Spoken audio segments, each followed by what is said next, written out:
इस पूरे घने जंगल में केवल बंदरों का ही राज चलता है। ये बंदर इंसान की तरह बोल सकते थे। इनके अंदर इंसानों से कई गुना ज्यादा सोचने और समझने की क्षमता थी। ये बाज के अंडों को चुराने जा रहे थे। तीनों अंडे के पास पहुंच चुके थे। अब केवल इंतजार था उस बाज के जाने का। कुछ ही देर में वो बाज यहाँ से चला जाता है। ये तीनों अंडे के पास जाते हैं। घोंसले के अंदर 3 अंडे थे, लेकिन ये लोग केवल एक ही अंडा लेने वाले थे, क्योंकि इनका ये नियम था। हर घोंसले से ये लोग एक ही अंडे को लिया करते थे। ये अंडे को खाने के लिए नहीं, बल्कि अंडे से जो बाज का बच्चा निकलता था, ये लोग उसकी परवरिश करते थे। अब तीनों दूसरे घोंसले की तरफ निकल पड़ते हैं, लेकिन वो रास्ता बेहद खतरनाक था। इनमें से एक बंदर निडर और बहादुर था, जिसका नाम भोला था। भोला एक लोहे के डंडे को उखाड़ लेता है और कूदकर चट्टानों में डंडे को घुसाकर लटक जाता है। सभी बंदरों में भोला सबसे बहादुर था। वो उस घोंसले तक पहुंच गया था, लेकिन ये घोंसला बहुत ही ज्यादा ऊंचाई पर था। भोला अंडे को उठाने की कोशिश कर रहा था, लेकिन तभी यहाँ पर बाज आता है। वो बाज भोला पर हमला कर देता है, जिससे भोला का हाथ छूट जाता है और भोला चट्टानों से सरकता हुआ नीचे की तरफ जा रहा था। तभी भोला तेजी से सरकता हुआ नीचे गिर जाता है, लेकिन इन दोनों ने देखा भोला नीचे लटका हुआ था। भोला उसी बाज के अंडे को दिखाता है। वो उस अंडे को पाकर बहुत ज्यादा खुश था। अब भोला और उसके दोनों साथी घोड़े पर सवार होकर अपने कबीले की तरफ निकल पड़ते हैं। ये जंगल बेहद खूबसूरत था। भोला अपने कबीले में पहुंच गया था। भोला के पास कई सारे छोटे बच्चे आते हैं। वो कहते हैं, भोला भैया, क्या आपको बाज का अंडा मिला? और वहाँ पर कोई खतरा तो नहीं था? भोला कहता है, वहाँ पर बहुत खतरा था। भोला उन सभी बच्चों को बाज का अंडा दिखाता है। उस अंडे को देखकर बच्चे बहुत खुश होते हैं। और ये थी भोला की माँ, जो बूढ़ी हो चुकी है। ये भोला को कहती है, तुम एक बहादुर बेटे हो। भोला इस बात को सुनकर खुद पर गर्व महसूस करता है। बंदरों ने यहाँ पर बहुत सारे बाजों को पाल रखा था। अब भोला हाथ में एक कपड़ा लेकर अपने बूढ़े पिता से मिलने आता है। इसके पिता पूरे कबीले के सरदार थे। भोला के पिता कहते हैं, कैसी रही तुम्हारी चढ़ाई? भोला कहता है, पिताजी मैं सबसे ऊपर तक चढ़ा था। तभी भोला के पिता उसके हाथ में वो कपड़ा देख लेते हैं और कहते हैं कि ये इंसानी कपड़ा तुम्हें कहाँ से मिला? भोला कहता है, मुझे पास के जंगलों में मिला। इनको लग रहा था कि इंसान जंगल में घुस चुके हैं और वो हमसे फिर से युद्ध। अब भोला के पिता कहते हैं, उस जगह का पता लगाओ जहाँ पर तुम्हें इंसानी कपड़ा मिला है। और बंदरों में सबसे ताकतवर ये बंदर था। सभी बंदर इससे बहुत ज्यादा डरते थे। अब वो ताकतवर बंदर कुछ बंदरों के साथ निकल पड़ता है उसी जगह पर जहाँ पर भोला को इंसानी कपड़ा मिला था। और रात के समय भोला को कोई आवाज सुनाई देती है। भोला उस आवाज की तरफ जाता है। भोला ने देखा एक लड़की छुप कर बैठी हुई थी। वो लड़की भोला को धक्का मारकर यहाँ से भाग जाती है। भोला उसे नहीं पकड़ पाया था, लेकिन तभी इसने देखा बाज का अंडा टूट चुका था। भोला बहुत ज्यादा डर जाता है, क्योंकि कल सभी बंदरों का समारोह था और उस समारोह में उस अंडे को पेश करना था। लेकिन भोला कहता है, समारोह से पहले मैं अंडा पेश कर दूंगा। और उसी रात भोला बाज के अंडे को चुराने निकल पड़ता है। लेकिन आगे चलकर भोला को किसी के चिल्लाने की आवाज सुनाई देती है। भोला वहाँ पर जाकर देखता है। उसने देखा कि इसके वही बंदर मर चुके थे, जो ताकतवर बंदर के साथ इंसानों को ढूंढने गए थे। तभी भोला के पीछे वही ताकतवर बंदर आता है। इस बंदर को भी उन्होंने मार दिया था। ये भोला को यहाँ से भागने के लिए कहता है। भोला ये सब देखकर बहुत ज्यादा डर जाता है, क्योंकि इसके कबीले पर बहुत बड़ी मुसीबत आने वाली थी। तभी सामने से कोई भोला की तरफ आ रहा था। भोला उनके आने से पहले झाड़ियों में छुप जाता है। ये भी एक बंदर थे, लेकिन इनके अंदर कोई भी रहम नाम की चीज, इनके अंदर दया नाम की कोई चीज नहीं थी। भोला उनको छुपकर देख रहा था। ये सभी बंदर उसी लड़की को ढूंढ रहे थे। बंदर यहाँ से जाने ही वाले थे, लेकिन तभी वो भोला के घोड़े को देख लेते हैं और उसे करंट का झटका देते हैं। घोड़ा अपने कबीले की तरफ भागता है। बंदर उसी घोड़े का पीछा करने लगते हैं। भोला ये सब देखकर बहुत ज्यादा डर जाता है और दूसरे रास्ते से अपने कबीले की तरफ भागता है। लेकिन भोला ने कबीले के पास पहुंचकर देखा, उसका कबीला पूरी तरह से तबाह हो चुका था। उन बंदरों ने भोला की बस्ती को आग लगा दी थी और सभी बंदरों को मार रहे थे। भोला अकेला कुछ भी नहीं कर सकता था। उन्होंने बहुत से बंदरों को बंदी बना लिया था। भोला अपने बंदरों को छुड़ाने लगता है, लेकिन तभी वो उसको करंट का झटका देते हैं। तभी एक बंदर उसे पीछे से पकड़ लेता है और कहता है, भोला तुम अपने पिता के पास जाओ। भोला भागकर अपने पिता के पास जाने लगता है, लेकिन दुश्मन बंदरों का सरदार भोला को देख लेता है। भोला अपने पिता के पास पहुंच गया था। वो सभी बाजों को आजाद करने लगता है, लेकिन तभी वो दुश्मन बंदरों का सरदार यहाँ पर आ जाता। अब वो दुश्मन बंदरों का सरदार भोला के पिता के सामने था। भोला के पिता भी अपने कबीले के सरदार थे। वो बंदर भोला के पिता से कहता है, झुकाओ अपने सर को। लेकिन भोला के पिता उसका मुकाबला करने के लिए डंडा उठाकर उस पर हमला करते हैं। वो बंदर भोला के पिता को मार गिराता है। भोला ये सब देखकर बेचैन हो जाता है और मारने के लिए कोई चीज ढूंढने लगता है। ये बंदर भोला के पिता को करंट दे रहा था। तभी भोला पीछे से लकड़ी खींच कर मारता है, लेकिन ये बंदर बहुत ताकतवर था। ये भोला को पकड़ने लगता है। भोला उछल उछल कर भाग रहा था। तभी भोला एक लोहे के एंगल पर लटक जाता है। बंदर उसे करंट का झटका देता है, जिससे भोला नीचे गिर जाता है। वो जालिम भोला की छाती पर चढ़कर उसे दबा रहा था। तभी भोला के पिता उस बंदर को पकड़कर कूद जाते हैं, लेकिन वो बंदर भोला के पिता को लगातार मारता जा रहा था। भोला गुस्से से उसके ऊपर कूद जाता है, लेकिन वो बंदर भोला को उठाकर फेंक देता है। भोला एक रस्सी को पकड़कर लटक जाता है। भोला अपने पिता को अपने सामने ही मरते हुए देख रहा था। तभी वो बंदर भोला को नीचे गिरा देता है। अब सुबह भोला को होश आता है, लेकिन भोला का पूरा कबीला तबाह हो चुका था। भोला ने अपने पिता को भी खो दिया था। ये अपने पिता के पास बैठकर रोने लगता है और अपने पिता को दफना देता है। भोला अपने पिता से कहता है, पिताजी मैं वचन देता हूँ। अब भोला ने अपने पिता को खो दिया था, मार दिया था उन दरिंदों ने इसके पिता को। भोला अपने पिता के पास बैठकर रोने लगता है। एक ही पल में सब कुछ सुना सुना हो गया था। भोला अपने पिता को दफना देता है और कहता है, पिताजी मैं वचन देता हूँ, उस बंदरों के लीडर को ऐसी मौत दूंगा कि उसकी आत्मा तक कांप जाएगी। भोला के अंदर अपने पिता का बदला लेने का भूत सवार था। एक नजर अपने कबीले की तरफ देखकर निकल पड़ता है, उस रास्ते पर जिस रास्ते पर इसकी जान को खतरा भी हो सकता था। लेकिन भोला के पास अब खोने के लिए लिए कुछ भी नहीं था। लेकिन जंगल में अचानक भोला जमीन के नीचे गिरने लगता है। वो पेड़ों की बेलों में फंसता हुआ नीचे गिर जाता है और तभी एक बूढ़ा बंदर भोला को पकड़ लेता है। बूढ़ा बंदर कहता है, तुम कौन हो? क्या तुम भी उन्हीं बंदरों में से हो जो नकाब लगाते हैं? भोला कहता है कि मैं उन बंदरों में से नहीं हूँ। उन बंदरों ने मेरे पिता को मार डाला और मेरे कबीले के सभी बंदरों को बंदी बनाकर ले गए। ये बंदर एक दयालु बंदर था और कहता है कि मैंने भी तुम्हारी तरह अपने परिवार को खो दिया है। मेरा नाम साका है। अब भोला के साथ एक और बंदर हो चुका था। दोनों इस लड़ाई को अपने दम पर लड़ने वाले थे। अब दोनों यहाँ से निकल पड़ते हैं। रात के समय भोला को वही इंसानी लड़की दिखाई देती है जो लड़की भोला के कबीले में छुपी थी। बूढ़ा बंदर बताता है कि इंसान पूरी तरह से बंदरों की तरह हो चुके हैं। उनका दिमाग बिल्कुल भी। अब भोला और बूढ़ा बंदर दोनों एक साथ थे। वो लड़की भी इनके साथ थी। तभी इनको जंगल में इंसान दिखाई देते हैं जो बंदरों की तरह पानी पी रहे थे। इंसान अपनी याददाश्त भूल चुके थे। इस समय केवल बंदर बुद्धिमान थे। तभी भोला बूढ़े बंदर से कहता है, मुझे अब चलना होगा। मुझे मेरे कबीले के बंदरों को ढूंढना है। भोला अलविदा लेकर यहाँ से चला जाता है। अब बूढ़ा बंदर लड़की से कहता है, वो इंसान बिल्कुल तुम्हारी तरह ही दिखाई देते हैं। क्या तुम उनके साथ रहना चाहोगी? लेकिन लड़की भोला को यहाँ से जाते देख बहुत ज्यादा दुखी थी। तभी यहाँ पर कोई आवाज सुनाई देती है। सभी बहुत ज्यादा घबरा गए थे। भोला भी उस आवाज को सुनकर रुक जाता है। यहाँ पर वही नकाब वाले बंदर आ चुके थे। सभी इंसान डर कर यहाँ से भागने लगते हैं। इंसान पूरी तरह से डरपोक हो चुके थे। ये सभी बंदर इंसानों को पकड़ रहे थे। इंसानों पर राज करने वाले ताकतवर बंदर थे। भोला दूर से ये सब देख रहा था। बहुत से इंसानों को पकड़ लिया गया था। अब हरामी बंदरों का सरदार उसी लड़की के पीछे भागता है। लड़की भागकर एक झाड़ी में छुप जाती है। सभी नकाब वाले बंदर उस लड़की को ढूंढ रहे थे। तभी लड़की को सामने भोला दिखाई देता है और लड़की खड़ी होकर भोला को पुकारती है। लड़की भागकर भोला की तरफ जा रही थी। भोला घोड़े पर सवार होकर लड़की की तरफ आ रहा था और पीछे वो बंदरों का सरदार पड़ा था। लड़की उछलकर भोला को पकड़ लेती। अब लड़की उछलकर भोला को पकड़ लेती है। हरामी बंदर ने भी लड़की को पकड़ लिया था। भोला उस बंदर को लात मारकर नीचे गिरा देता है। भोला ने लड़की को बचा लिया था, लेकिन दूसरा बंदर भोला पर हमला करने लगता है। तभी भोला का दोस्त सामने से आता है और उस बंदर को डंडा मारकर नीचे गिरा देता है। लेकिन ये हरामी बंदरों को एक चुनौती थी। इस लड़ाई में भोला के साथ अब 3 लोग थे, लेकिन भोला को उन बंदरों का ठिकाना नहीं पता था जहाँ पर भोला के कबीले के बंदरों को रखा गया था। ये लड़की बताती है कि मैं उस ठिकाने को जानती हूँ। अब ये तीनों उस ठिकाने की तरफ निकल पड़ते हैं। तीनों एक लकड़ी के पुल से होकर जा रहे थे, लेकिन ये इलाका हरामी बंदरों का था। वो हरामी बंदर पुल के नीचे आ चुके थे।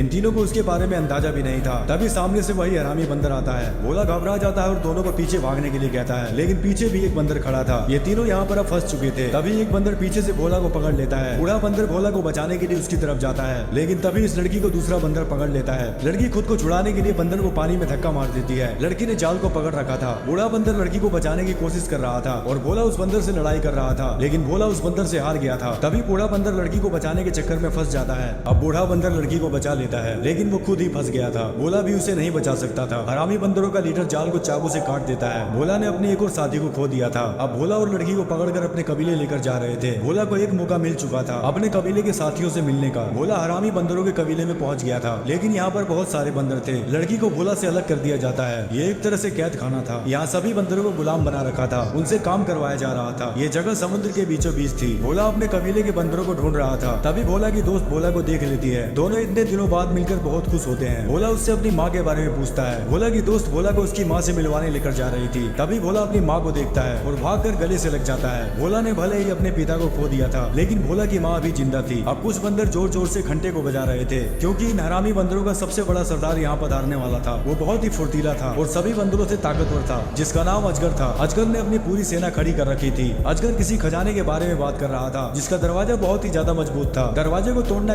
अब हरामी बंदरों का सरदार एक बंकर के बारे में बताता है, जिसका दरवाजा बहुत ही ज्यादा मजबूत था। इन सभी को लग रहा था कि उसके अंदर कुछ ऐसी चीजें हो सकती है जिससे सभी बंदर विकास की सीढ़ी तक पहुंच सकते हैं। अब सभी बंदर जोर जोर से दरवाजे को खींचने लगते हैं। बंदरों के साथ साथ घोड़े भी जोर लगा रहे थे, लेकिन फिर भी वो दरवाजा नहीं खुल रहा था। भोला उनको ये सब करते हुए देख रहा था। तभी हरामी बंदर अपने भाले से तार में करंट का झटका देता है, जिससे उस पूरे दरवाजे में आग लग जाती है। बंदरों का सरदार सभी को और जोर लगाने के लिए बोल रहा था, लेकिन वो जंजीर आग की गर्मी से पिघल कर टूट जाती है। इनसे वो दरवाजा नहीं खुला था। ये बंदर इस दरवाजे को कई महीनों से खोलने की कोशिश कर रहे थे। अब बंदरों का सरदार भोला और उसी लड़की से पूछ रहा था, बताओ उस दरवाजे को कैसे तोड़ सकते हैं और उसके अंदर ऐसी क्या चीज है। हम भी इंसानों की तरह विकास करना चाहते हैं, जैसे इंसान हवा में जहाज को उड़ाया करते थे। लेकिन भोला को कुछ भी समझ नहीं आ रहा था। तभी लड़की कहती है कि तुम लोग दरवाजे के अंदर नहीं जा सकते हो। ये लड़की सब जानती थी कि उस दरवाजे के अंदर ऐसी क्या चीज थी, लेकिन वो इन बंदरों को नहीं बताना चाहती थी, क्योंकि कई साल पहले जब इंसान लुप्त हो रहे थे तो उसी दरवाजे के अंदर अपने बहुत से कीमती हथियार लेकर छुपे थे। लेकिन हरामी बंदरों का सरदार भोला को फुसलाने लगता है। अब हरामी बंदरों का सरदार भोला से कहता है, हम एक बड़ा साम्राज्य बनाएंगे और एक ताकतवर वानर बनेंगे, जैसे इंसान इस धरती पर ताकतवर थे। क्या तुम फिर से इंसानों की कैद में रहना चाहोगे? जरा सोच कर देखो। हरामी बंदर कुछ बचे हुए इंसानों का नामो निशान मिटाना चाहता था, लेकिन भोला तो अपने कबीले के बंदरों को छुड़ाने और पिता का बदला लेने आया था। अब भोला उसी लड़की को सारी बातें बताता है कि हरामी बंदर ने इसे क्या कहा था। भोला के सभी साथी और लड़की मिलकर एक जाल बिछाते हैं। लड़की हर जगह पर बारूद काट रही थी। लड़की उस पूरे बंकर को तबाह करने वाली थी ताकि हरामी बंदरों के हाथ वो हथियार न लग सके जो इंसानों ने इस बंकर के अंदर छुपाए थे। लेकिन एक बूढ़ा आदमी को ये सब करते हुए देख लेता है। ये हरामी बंदरों का नौकर था। वो सारी बातें हरामी बंदरों को बताने जा रहा था, लेकिन तभी ये लड़की पीछे से उसे पकड़ लेती है और उस आदमी को ऊपर पहुंचा देती है। भोला और उसके सभी साथी लड़की के साथ बंकर के अंदर घुस चुके थे, जिसमें इंसानों के सभी हथियार थे। इसमें बहुत सारे टैंक भी थे और लड़की उस बंकर के दरवाजे को खोल देती है, जिस दरवाजे को बंदर कभी नहीं खोल पाए थे। तभी यहाँ पर वही हरामी बंदरों का सरदार आ जाता है। भोला यहाँ पर फंस चुका था। हरामी बंदरों का सरदार कहता है, तू एक बंदर जाति का होकर इंसानों का साथ दे रहा था और वो लोग भोला की दोस्त को मारने वाले थे। अब लड़की गन निकालकर उस बंदर को शूट कर देती है, जिससे वो बंदर मारा जाता है। हरामी बंदरों का सरदार ये सब देखकर डर गया था और लड़की से कहता है कि तुम यहाँ से जा सकती हो, तुमको हमने आजाद कर दिया है, लेकिन इतना बताते जाओ कि इस बंकर के अंदर क्या और भी ऐसी बंदूकें हैं। तभी लड़की भाग कर जाती है और दो तारों को आपस में जोड़ देती है, जिससे एक बड़ा सा धमाका होता है। वो पूरा बांध टूट चुका था, जिससे इनके पूरे कबीले की तरफ तेजी से पानी आने लगता है। सभी बंदर यहाँ से भागने लगते हैं। ये पानी पूरे बंकर के अंदर भरता जा रहा था। भोला की माँ भी पानी के अंदर खुद को नहीं संभाल पा रही थी, वो पानी में बहती जा रही थी। लेकिन तभी भोला अपनी माँ का हाथ पकड़ लेता है। अब वो समय आ चुका था। भोला के सभी कबीले के बंदर एक साथ होने वाले थे। भोला अपने सभी बंदरों को ऊपर की तरफ जाने के लिए कहता है। तभी वही हरामी बंदर भोला के सामने आता है, जिसने भोला के पिता को मार डाला था। वो भोला को पकड़ने लगता है, लेकिन भोला बहुत ज्यादा चालाक था। भोला ने अपना दिमाग लगा दिया था। भोला उसे आवाज लगाकर अपनी तरफ बुलाता है। गुस्से से बेचैन हरामी बंदर भोला के पीछे भागता है। भोला उसे भगाकर उस जगह लेकर आ गया था जहाँ पर इसकी मौत होने वाली थी। वो जैसे ही भोला को पकड़ने आता है, भोला पतले रास्ते से ऊपर की तरफ भाग जाता है और ये हरामी बंदर नीचे फंस जाता है और वो बंदर डूबकर मर जाता है। अब भोला ने हरामी बंदर को मारकर अपने पिता का बदला ले लिया था। वो अपने कबीले के बंदरों के साथ था, लेकिन अभी हरामी बंदरों का सरदार बचा हुआ था। वो भाग कर आता है और भोला को उठाकर पटक देता है। वो भोला को लगातार मारता जा रहा था। सभी बंदर डरे हुए थे क्योंकि ये हरामी बंदरों का सरदार था। भोला पूरी तरह से अधमरा हो चुका था। हरामी बंदरों का सरदार कहता है, तू हमारी हस्ती मिटाने आया था, लेकिन आज तेरी हस्ती को मैं मिटाऊंगा। तुम सब मेरे गुलाम हो और मैं तुम्हारा सरदार हूँ। तभी भोला कोई आवाज निकालने लगता है। शायद भोला किसी को बुला रहा था। ये सुनकर बंदरों का सरदार कहता है, लगता है तू पागल हो चुका है। लेकिन सभी बंदर उसी आवाज को निकालने लगते हैं। बंदरों का सरदार सबको चुप रहने के लिए कहता है, लेकिन भोला खड़ा होकर जोर जोर से चिल्लाता है। तभी एक बाज उस हरामी बंदर पर हमला कर देता है। ये वही बाज थे जिनको भोला और उसके सभी कबीले के बंदर पाला करते थे। भोला इन्हीं बाजों को बुला रहा था। सभी बाज उस हरामी बंदर को नोचने लगते हैं और वो नीचे गिरकर मर जाता है और इस तरह भोला का बदला पूरा होता है। भोला का कबीला पूरी तरह से आजाद हो चुका था। सभी बंदर बहुत खुश थे। वो फिर से खुशहाल जिंदगी जी रहे थे। तभी भोला को वही लड़की दिखाई देती है। भोला उस लड़की के पास जाता है। लड़की कहती है कि मैं तुमसे आखिरी बार मिलने